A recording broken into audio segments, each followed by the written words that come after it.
Shalom saudara-saudara yang terkasih dalam Tuhan Yesus Kristus.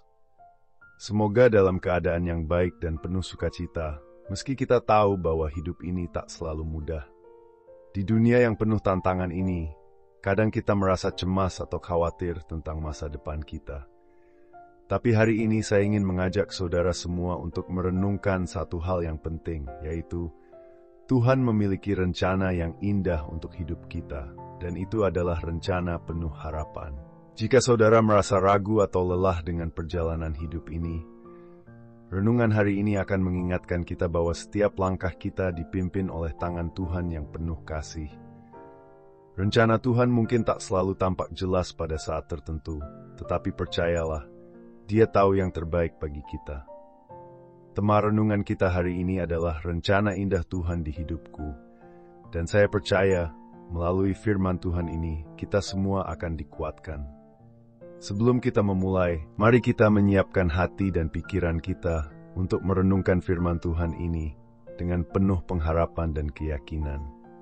Mari kita berdoa. Tuhan yang penuh kasih, kami datang di hadapan-Mu dengan hati yang penuh syukur. Terima kasih karena Engkau selalu menyertai kami dalam setiap langkah hidup. Pada saat ini kami memohon agar Engkau membuka hati kami untuk memahami firman-Mu, sehingga kami bisa hidup sesuai dengan kehendak-Mu. Kami percaya bahwa setiap rencana-Mu bagi kami adalah rencana yang penuh harapan dan damai sejahtera. Kiranya Roh-Mu menyertai kami dalam merenungkan firman-Mu hari ini. Dalam nama Tuhan Yesus kami berdoa. Amin.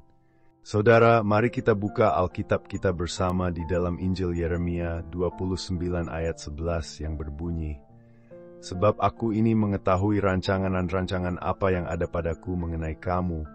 Demikianlah firman Tuhan, yaitu rancangan damai sejahtera dan bukan rancangan kecelakaan, untuk memberikan kepadamu hari depan yang penuh harapan." Saya ingin mengajak saudara untuk benar-benar merenungkan ayat ini. Firman Tuhan ini begitu dalam dan penuh makna.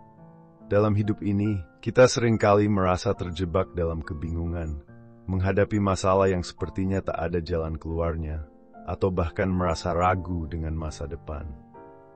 Namun, melalui ayat ini, Tuhan mengingatkan kita bahwa Dia tahu dan memiliki rencana yang sangat indah untuk hidup kita, meski terkadang kita tidak dapat melihatnya dengan jelas. Pertama, mari kita pahami bahwa Tuhan mengetahui rencananya bagi kita. Mungkin kita sering berpikir bahwa kita lebih tahu tentang apa yang baik untuk hidup kita. Namun di dalam kenyataannya, Tuhan adalah sumber dari segala hikmat dan pengetahuan. Ketika kita merasa bingung atau ragu, kita perlu ingat bahwa Tuhan sudah mengetahui apa yang terbaik untuk kita. Dia melihat masa depan kita dengan sempurna, sementara kita hanya bisa melihat saat ini. Karena itu, penting bagi kita untuk mempercayainya dan berserah pada rencananya. Kedua, Tuhan berjanji bahwa rencananya adalah rancangan damai sejahtera, bukan kecelakaan. Apa artinya ini? Tuhan tidak ingin kita hidup dalam kecemasan atau rasa takut. Rencananya adalah untuk membawa kita ke dalam damai sejahtera yang sejati, yang hanya dapat ditemukan dalam hubungan dengannya.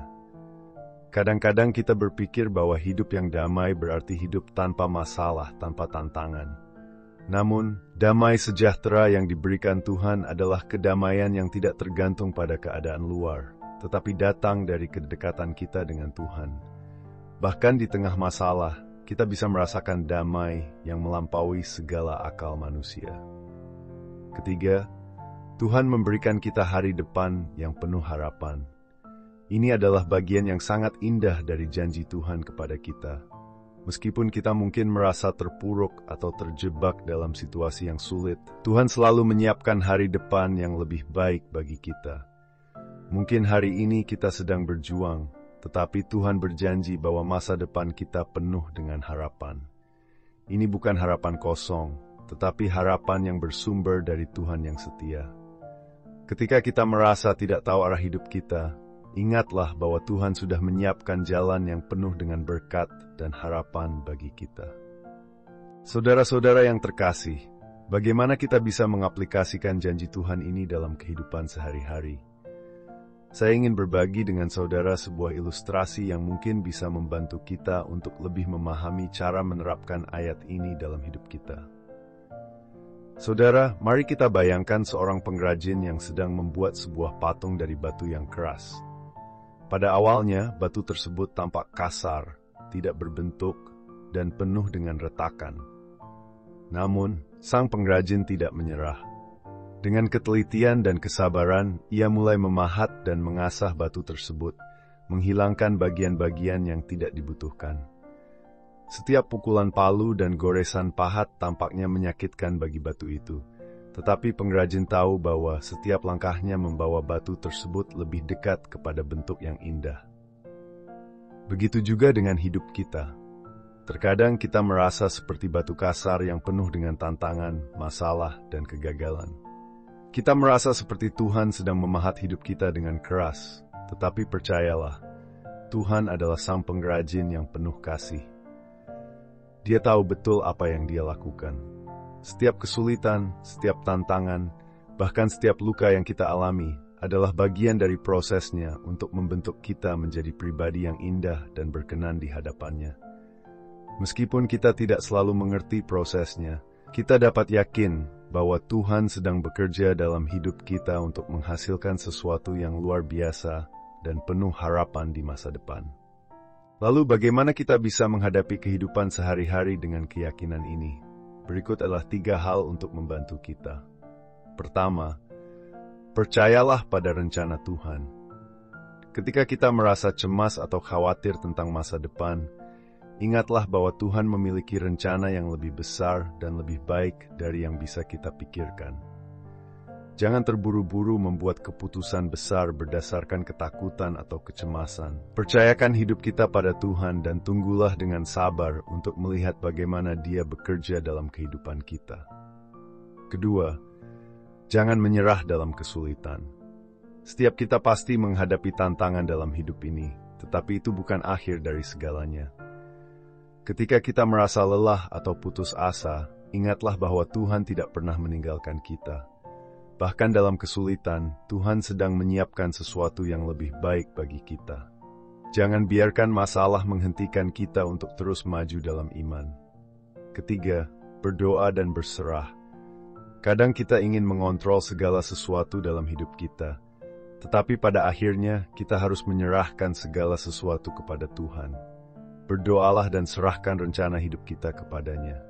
Dengan begitu, kita akan merasakan damai sejahtera yang datang dari Tuhan, dan kita bisa melangkah dengan penuh keyakinan menuju masa depan yang penuh harapan.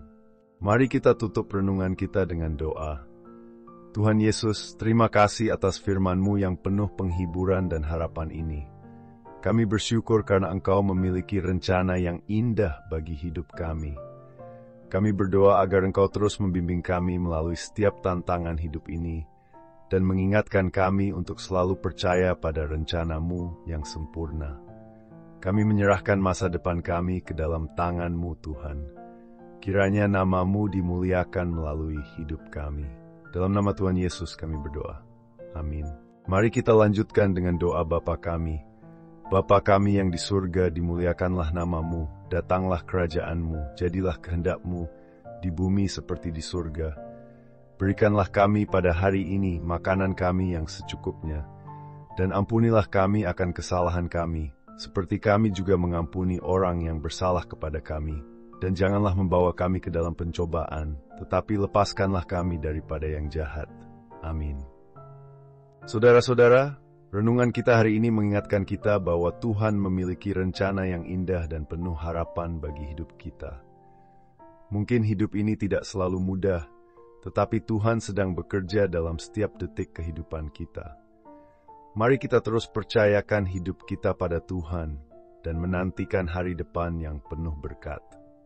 Jika saudara diberkati dengan renungan ini, jangan lupa untuk subscribe dan aktifkan notifikasi agar tidak ketinggalan renungan lainnya. Jangan lupa juga untuk membagikan renungan ini kepada keluarga, teman, dan saudara, agar lebih banyak orang yang dapat merasakan sukacita dan damai sejahtera dari firman Tuhan. Sampai berjumpa kembali dalam renungan selanjutnya.